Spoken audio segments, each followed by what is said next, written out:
Kakadi Ghat occupies a very important place in the life of Swami Vivekananda. In 1890, on his way to Almora as a wandering monk, Swami Vivekananda walked from Katgodam railway station to Kakadi Ghat, which is about 60 kilometers by road now. Here he stayed and had this significant spiritual realization sitting under a peepal tree. Absorbed in deep meditation, he realized the microcosm and the macrocosm are built on the same plan. This is the peepal tree and it is aptly named Gyan Vriksha. As part of the closing ceremony of 125-year celebration of Swami Vivekananda's return from the West and foundation of Ramakrishna Mission, Swami Sarvapriyanandaji Maharaj visited Kakadi Ghat and gave an address about the significance of this place. Here are some moments of his visit and the complete speech that he gave.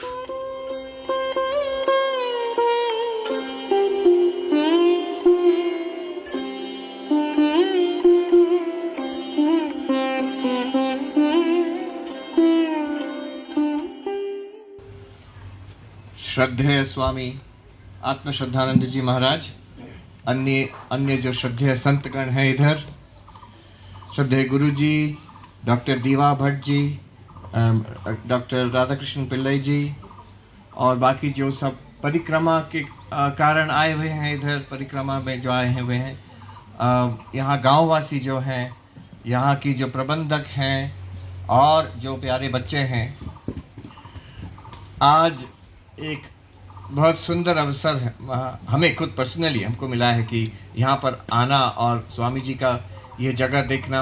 अभी जो युवक बता रहे थे कि एक युग समाप्त होता है और दूसरा नया शुरू होता है, तो मैंने खुद अपने आँखों से देखा है। मैं 20 साल पहले इधर आया था, तो यहीं पर बैठा था, वो तब का जो ज्ञान वृक्ष था उसके पे, और अब तो नया हरियाली आ गई है, उसी का क्लोन आज देखने को मिला और बहुत कुछ परिवर्तन इधर हुआ है।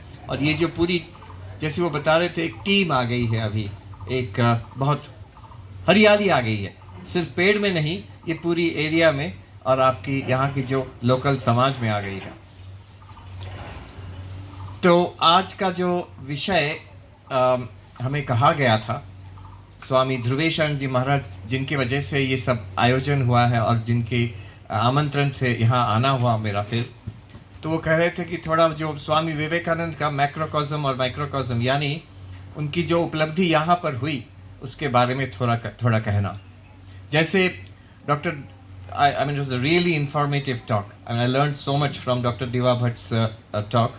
बहुत अच्छा हुआ, हमको आज बहुत कुछ मिला।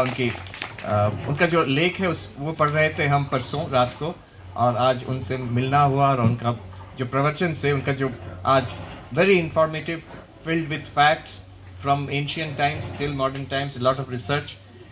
तो वो जैसे बताए, स्वामी विवेकानंद आए हुए थे इधर परिव्राजक जीवन में यात्रा करते हुए। उनके साथ थे स्वामी अखंडानंद जी, जिनकी छवि आपके वहाँ पर मिलेगी, आपके पीछे वहाँ जो बैठे हुए गंगाधर महाराज। यहाँ आके स्नान करने के पश्चात ध्यानस्थ हो गए स्वामी विवेकानंद उस वृक्ष के नीचे, उसके पहले जो वृक्ष था वहीं उसके नीचे बैठकर, और एकदम समाधिस्थ हो गए। जो पहले की लेख है गर्ट्रूड एमरसन सेन की लेख, और फिर उसका शोध किया गया है, डॉक्टर भट्ट ने किया है, उससे पता चलता है कि एकदम समाधिस्थ निस्पंद हो गए थे कुछ देर तक। उसके बाद जब उनका वो वो थोड़ा बाह्य ज्ञान आया उनको, स्वामी विवेकानंद को, तो वो बोलना शुरू किए स्वामी अखंडानंद जी से कि आज हमें जो अनुभूति हुई है यहाँ पर, एक बहुत बड़ी समस्या मेरा था, समस्या यानी एक प्रश्न था। जैसे डॉक्टर भट्ट ने कहा, ये प्राचीन प्रश्न है, जीव जगत ईश्वर, हम जीव हैं, ये जगत है और इसके पीछे कोई ईश्वर है, ऐसा कहा जाता है, हम लोग का मान्य है। तो ये तीनों का क्या रिलेशन है, क्या परस्पर संबंध क्या है, इसके ऊपर सब दर्शन खड़े हुए हैं। एक तरह से देखने से इसका क्या संपर्क है, इसके ऊपर आपका द्वैत, विशिष्टाद्वैत, शैव दर्शन, शाक्त दर्शन, सब दर्शन, वेदांत के अलग अलग जो दार्शनिक जो मतवाद हैं, ये सब एक तरह से उसी प्रश्न का जवाब देने का एक प्रयास है, अलग अलग प्रयास है, और कोई गलत नहीं है, सब अपने अपने। स्वामी विवेकानंद खुद कहते हैं बाद में, the answer has been given once, इस प्रश्न का जवाब मिला है प्राचीन समय से और मिलता आया है, बार बार ये प्रश्न उठाया और बार बार ये जवाब मिला है, और ये जवाब आज तक बह आ रही है और नई नई is coming with greater and greater strength. तो क्या अनुभूति हुई उनको, स्वामी विवेकानंद को क्या अनुभूति हुई? सीधी बात है, तो जब हमको अनुभूति होगा हमें तब पता चलेगा, ठीक ठीक, लेकिन there is an in between. थोड़ा सा आपको पता चलता है कैसे स्वामी विवेकानंद इसके बारे में कहे हैं अपना खुद प्रवचन में, और हमको थोड़ा सा अजीब भी लग रहा था। वो कहाँ कहे? न्यूयॉर्क में, जहाँ से हम आए हुए हैं, वहाँ जाके स्वामी विवेकानंद यहाँ काकड़ी घाट में जो अनुभूति हुई उसके बारे में उधर प्रवचन दिए हैं। वो प्रवचन का नाम है द कॉस्मोस। उसकी दो भाग हैं, एक शायद 19 जनवरी 1896 को दिया गया और दूसरा 26 जनवरी 1896 को दिया गया, जहाँ तक हमको ख्याल है। हाँ, 1896, 26 जनवरी 1896 को। ये दो जो प्रवचन हैं, इसमें यहाँ का जो अनुभूति है उसके बारे में वहाँ कहा गया है। तो क्या कहा गया है उसका बहुत संक्षेप में आज मैं यहाँ आपके समक्ष थोड़ा सा प्रस्तुत करने का कोशिश करूँगा। That will be the subject this evening. तो स्वामी विवेकानंद कहते हैं कि ये जो विश्व ब्रह्मांड हमको दिखता है, और जब वो कहना शुरू करते हैं, हम पढ़ रहे थे कल रात को, और हमको पहली बार महसूस हुआ, he was actually talking about what he was seeing here. New York में, सुदूर न्यूयॉर्क में बोल रहे हैं। कैसे बोल रहे हैं अभी पता चलेगा, लेकिन यहाँ का जो दृश्य है वो आपको इस उनका न्यूयॉर्क का प्रवचन 1896 19 जनवरी को जो दिया गया है उसमें इसकी छवि मिल जाएगी। तो वो कहते हैं कि basically there are two questions जीवन में, ये क्या है, ये सब क्या है, और दूसरा है कि हम क्या है, ये बाहरी दुनिया विश्व ब्रह्मांड क्या है, और ये जीव हम क्या है। तो ये दो प्रश्न का जवाब, और इनका परस्पर क्या संबंध है। तो पहला, ये विश्व ब्रह्मांड क्या, ये सब क्या है। तो वो शुरू करते हैं और कहते हैं कि देखो ये सामने हमारे विशाल ब्रह्मांड है, हाँ, और फिर कहते हैं ये पहाड़ हैं, ये नदियाँ हैं, ये वृक्ष हैं, यहाँ की पूरी इसी की वो ये छवि उनके मानस पट पर होगी जब वो न्यूयॉर्क में भाषण दे रहे हैं। और ये क्या है, ये प्रश्न का जवाब वो देते हैं कि ये जो सब है ना, ये एक समय शुरू में ये सब ऐसा नहीं था ही नहीं, बहुत सूक्ष्म रूप में बीजाकार में था ये सब। ना ये पहाड़ थे, ना वृक्ष थे, न जीव था, ना आकाश थी, ना नदी थी, विश्व ब्रह्मांड ही नहीं था। कुछ था या नहीं था, कुछ था ऐसा भी नहीं कहा जा सकता है, कुछ नहीं था ऐसा भी नहीं कहा जा सकता है। वो एकदम नासदीय सुक्त का वो कोटेशन वहाँ दे रहे हैं, 2 बार 3 बार दिए हैं उधर। और फिर वो पूछते हैं इसका क्या प्रमाण है, ये सब चिरंतन है या एक समय नहीं था, अव्यक्त था, इसका क्या प्रमाण है। फिर वो कहते हैं प्रकृति का नियम एक ही होता है विश्व ब्रह्मांड में, जहाँ पर जो आप यहाँ इधर देख रहे हैं वो पहले भी था, अब भी है, बाद में भी रहेगा, हाँ, यहाँ भी है, और वो दूसरे गैलेक्सी में भी एक ही नियम होगा। तो क्या नियम देख रहे हैं वो बोल रहे हैं। फिर यहाँ के उदाहरण जो दृष्टांत है सब इधर से है। वो दृष्टांत देते हैं पक्षी की, वो दृष्टांत देते हैं ये पेड़ की, वो दृष्टांत देते हैं ये पहाड़ की, वो दृष्टांत देते हैं नदी की, सब इधर से एकदम। हमको लगता है उसको हम पहले पढ़े हैं इसको, लेकिन ये कभी never struck me why it is such a vivid description. कुछ पढ़ के सुनाऊंगा अभी भी, उनका भाषा तो अनोखी भाषा है। तो वो कहते हैं देखो, वो अंड से पक्षी होता है, और फिर वो इट लेज एग्स, उससे फिर पक्षी होती है। वो पानी की बूंद बूंद से ये नदी बनती है, और फिर वाष्प बन के आकाश में चली जाती है, फिर बारिश होता है, फिर वो नदी के रूप में आ जाती है। ये इतना विशाल नदी, 3 नदियों का संगम, ये एकदम सूक्ष्म वाष्प बन जाती है और आकाश में घूमती रहती है, और बादल बन के फिर बारिश होती है। फिर पहाड़ के बारे में जो बोलते हैं ये जो चारों ओर पहाड़ है, वही हम थोड़ा आपको पढ़ के सुनाएं। कितनी सुंदर भाषा है उनकी, स्वामी जी की। वो बोल रहे हैं कि ये पहाड़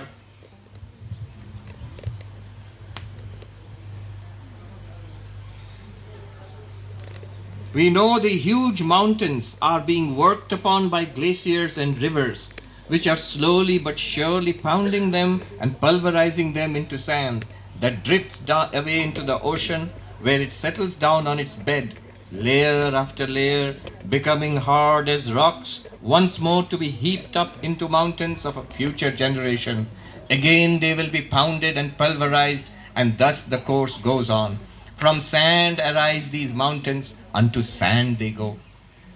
तो ये मिट्टी से, ये बाली से, यहाँ से वो एक के बाद एक स्तर जमा होता है और बनते बनते विशाल पर्वत आकार हो जाता है। फिर नदी बहती है, ग्लेशियर आती है, उसकी कर्षण से धीरे धीरे वो फिर वो मिट्टी बन जाते हैं, बाली बन जाते हैं, और ये नदी में बह के फिर समुद्र में चले जाते हैं, वहाँ जमा होते हैं, होते होते फिर पहाड़ आकार धारण करते हैं। ये लाखों वर्ष की साइकिल है। और फिर कहते हैं कि जैसे पौधा की, ये पेड़ के बारे में कहे कि इतनी विशाल वृक्ष, लेकिन इससे बीज निकलते हैं, वृक्ष मर जाती है, बीज रह जाती है, उस बीज से फिर वृक्ष निकलते हैं, और ऐसी साइकिल चलती है। सूक्ष्म से स्थूल होते हैं, स्थूल से फिर सूक्ष्म होते हैं, अव्यक्त से ये व्यक्त होता है, और व्यक्त से फिर अव्यक्त हो जाता है।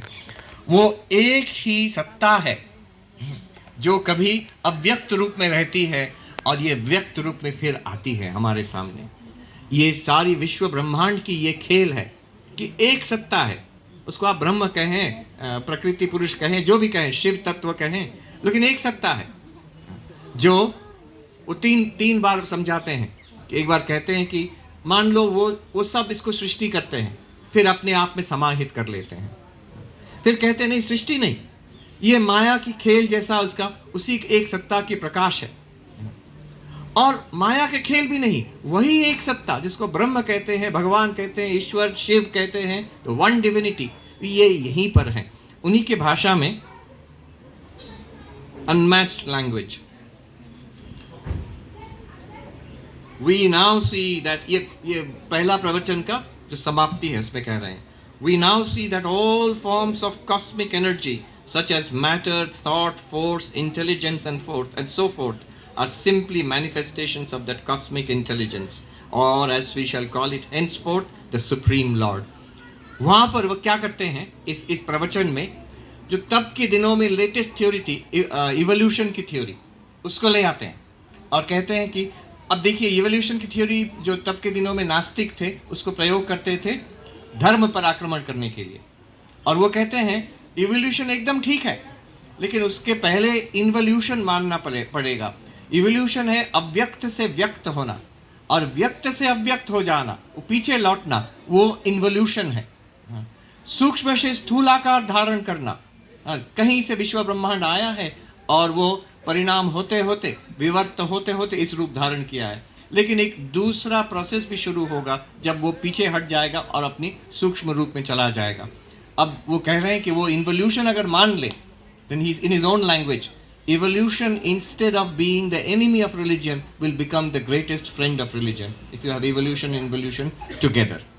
तो फिर वो फाइनली कहते हैं कि तो इससे क्या क्या निकलता है कि आज हम देख रहे हैं जो हम में चेतन है, बुद्धि है, इंटेलिजेंस है, ऐसा कभी नहीं हो सकता है कि जड़ पदार्थ से ये बुद्धि, इंटेलिजेंस या चैतन्य निकले।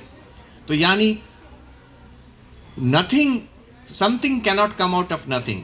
शून्य से कुछ नहीं आता है, असत से सत कभी नहीं आता है, उपनिषद की भाषा है।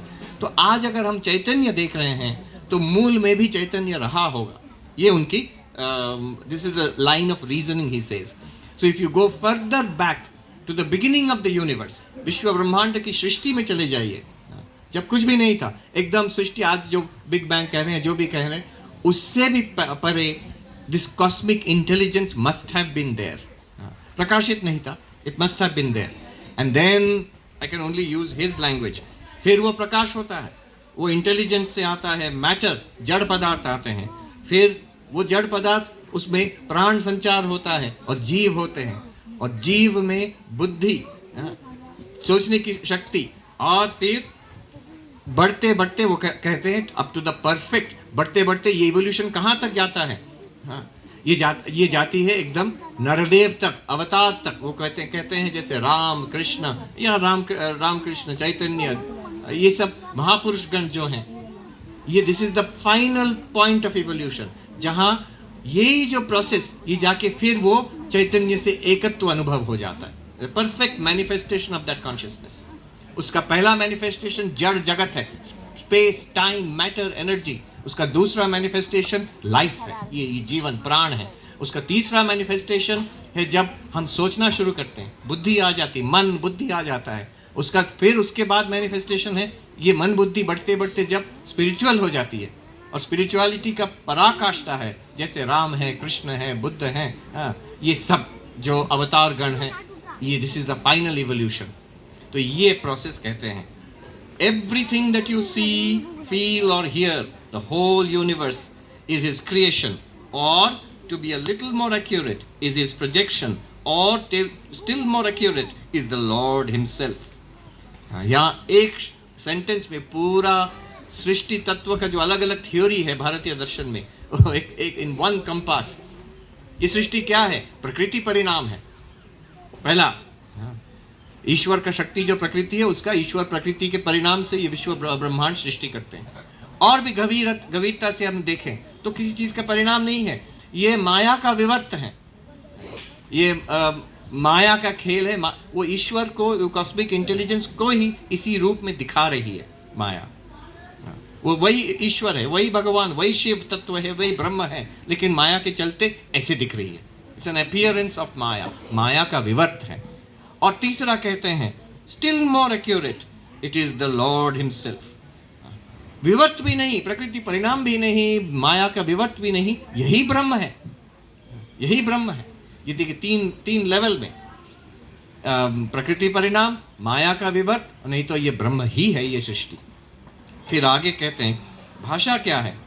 It is he who is shining as the sun and the stars, he is the mother earth, he is the ocean himself, he comes as gentle showers, he is the gentle air that we breathe in.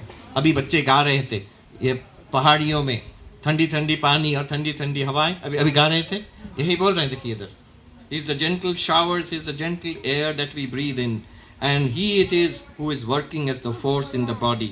He is the speech that is uttered, he is the man who is talking, he is the audience that is there. देखो वो कह रहे हैं जो वक्ता है वही ब्रह्म है, वो शिव है। तो हम क्या हैं जो हम लोग सुन रहे हैं? आप भी शिव हैं, आप भी ब्रह्म हैं, आप वही शक्ति हैं। He is the audience that is there, he is the platform on which I stand, मंच भी वही है। He is the light that enables me to see your faces. ऐसे लग रहा है कि यही का व्याख्या कर रहे हैं पूरा। It is all he. He himself is both the material and the efficient cause of this universe. कौन सृष्टि को बनाया है? वही चैतन्य, वही कॉस्मिक इंटेलिजेंस जो कर रहे हैं। किससे बना है सृष्टि? वही चैतन्य से बना है, वही कॉस्मिक इंटेलिजेंस से बना है। And he it is that gets involved and becomes the minute cell and evolves at the other end and becomes God again. He it is that comes down and becomes the lowest atom and slowly unfolding his nature rejoins himself. This is the mystery of the universe. ये जीव जगत ईश्वर क्या है, इसका जवाब क्या होगा इस प्रश्न का? This is the mystery of the universe. फिर वो उपनिषद से बोलते हैं कि thou art the man, thou art the woman, thou art the strong man walking in the pride of youth. Thou art the old man tottering on crutches. Thou art in everything. Thou art everything, O Lord. This is the only solution of the cosmos that satisfies the human intellect. In one word, we are born of him, we live in him, and unto him we return.